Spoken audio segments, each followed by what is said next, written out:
Welcome back, children, with the rest part of The Necklace by Guy de Maupassant.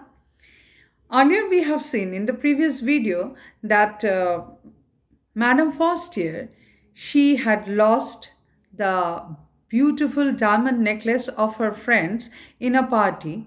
She wanted to dress up in the most beautiful way, and she did it, and she got the appreciation also. But unfortunately, after returning home, she found that the necklace has got lost.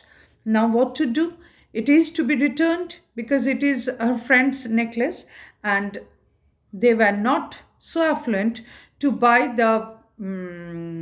this diamond necklace so easily. So whatever they had, 18,000 francs they had, that they invested, and then after that they borrowed money from different places, and finally they bought the necklace and returned it to Madame Forestier.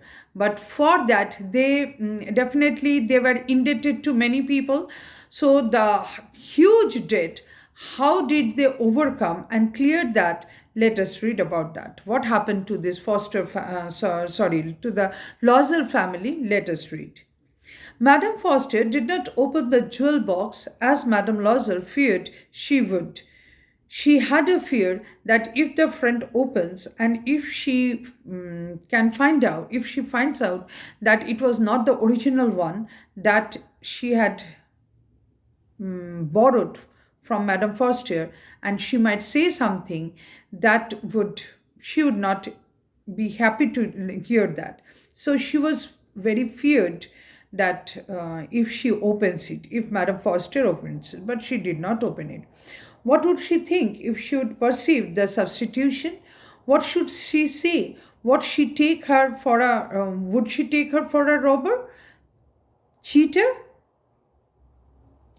Madame Loisel now knew the horrible life of necessity. Now starts Madame Loisel's horrible life of necessity. Each penny was now very important for them. She did her part. How she did her part? However, completely heroically. How? It was necessary to pay this frightful debt. She would pay it. They sent away the maid. The first that they truncated was the maid. Maid was released. Maid was not allowed. They changed their lodgings. Now they changed their lodging into an inferior lodging they went, where the rent would be less. They rented some rooms in an attic.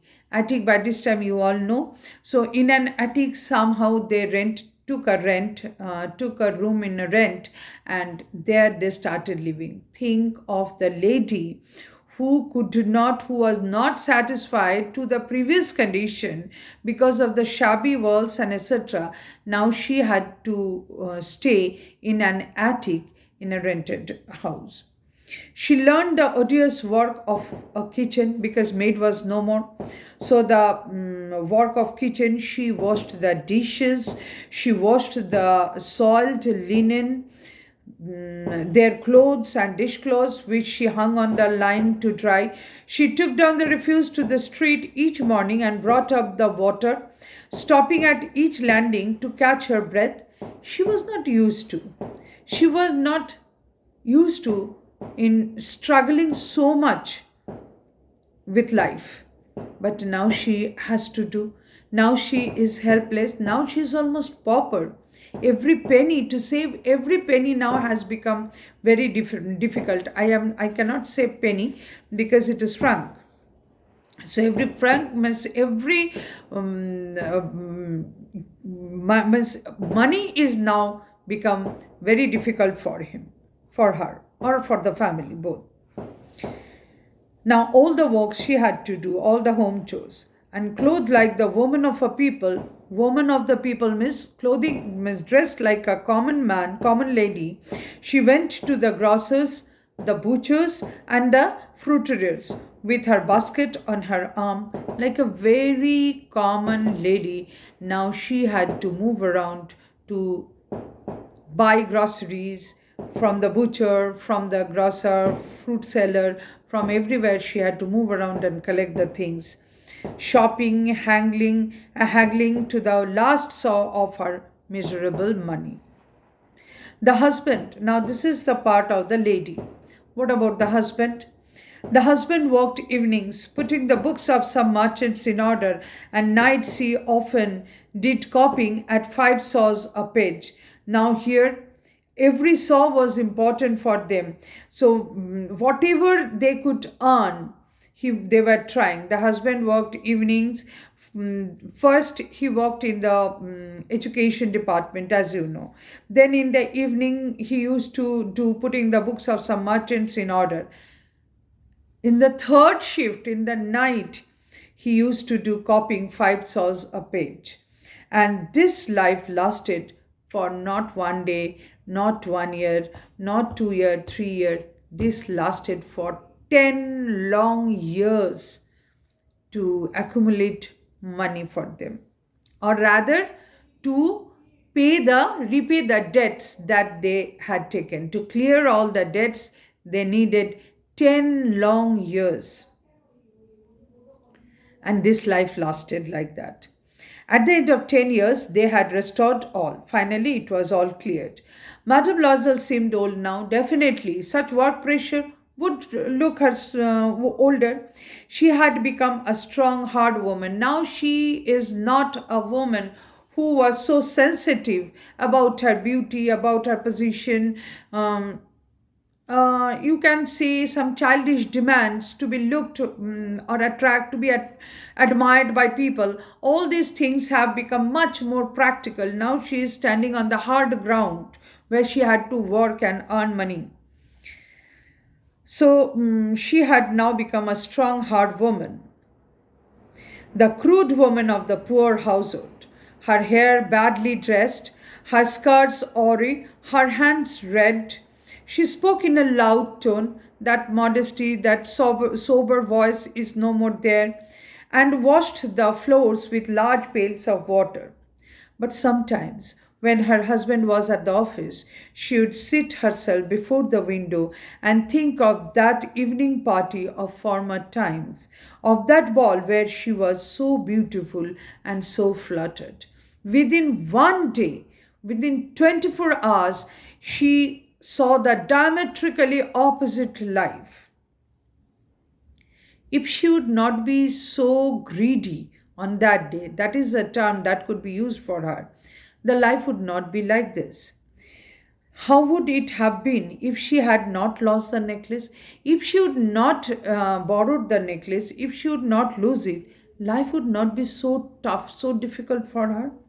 Who knows how singular is life and how full of changes.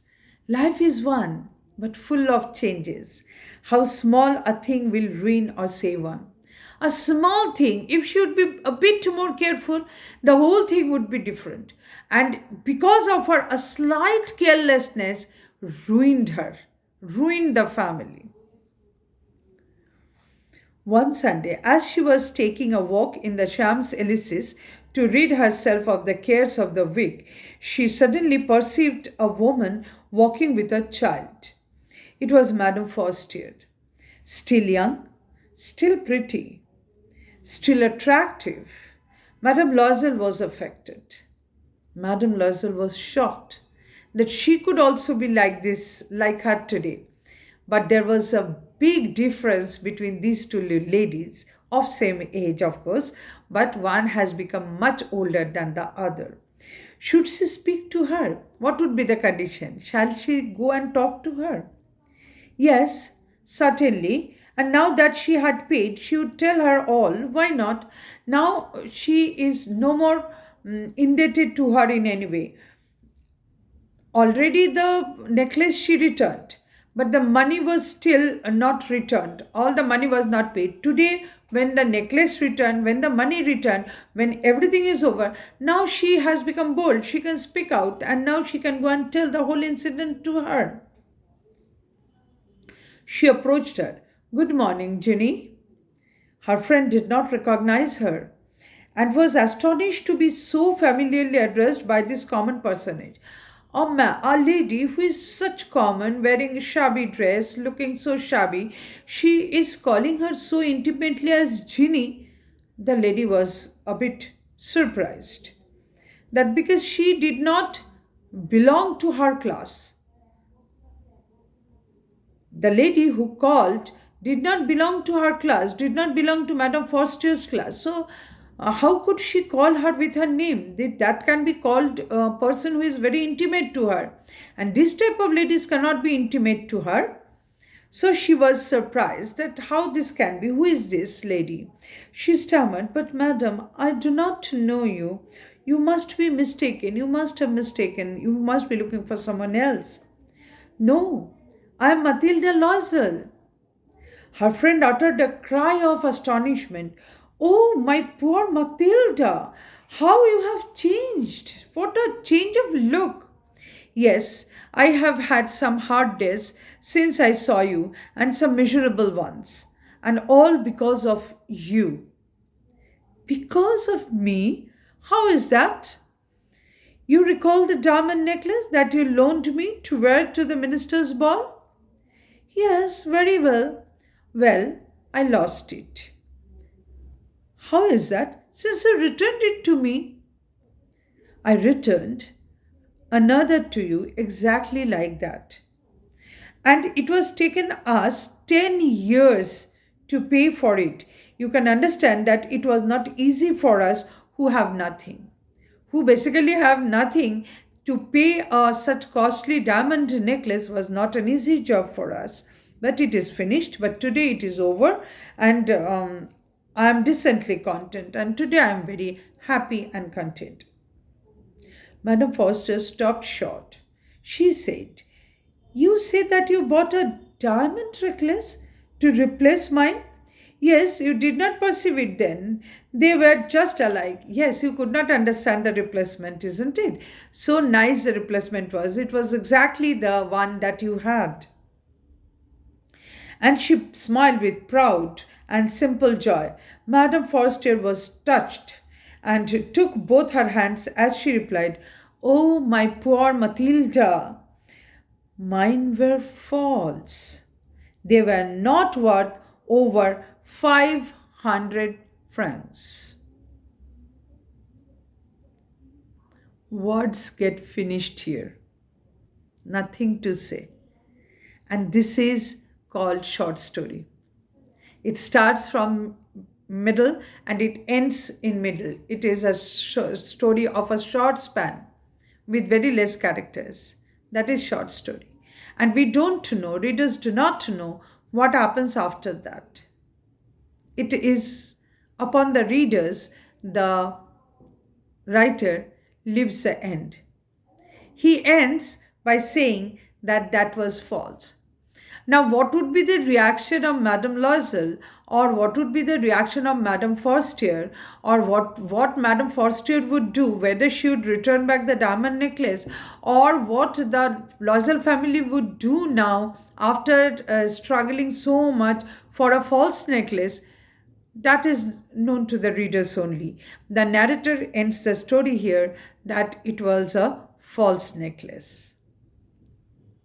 So, children, that is the end of the story. Read the story, try to understand it. As I always say, that try to think over it, think over the story, that why the story has been written, what is the theme, what is the motto of the story. You can well understand that greed leads to where?